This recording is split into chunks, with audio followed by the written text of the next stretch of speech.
പണ്ട് പാടവരമ്പത്തിലൂടെ ഒരു ഓലക്കുടയുമെടുത്ത് ചെറുഞാറു നടന്നൊരു കാല തന്നു ഓടി നടന്നൊരു പെണ്ണെ.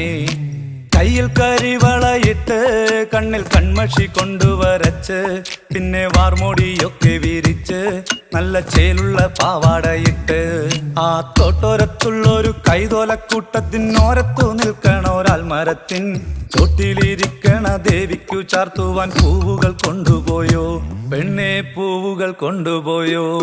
പണ്ട് പാടവരമ്പത്തിലൂടെ ഒരു ഓലക്കുടയുമെടുത്ത് ചെറുഞാറു നടന്നൊരു കാല തന്നു ഓടി നടന്നൊരു പെണ്ണെ. കയ്യിൽ കരിവളയിട്ട് കണ്ണിൽ കൺമഷി കൊണ്ടുവരച്ച് പിന്നെ വാർമോടിയൊക്കെ വിരിച്ച് നല്ല ചേലുള്ള പാവാടയിട്ട്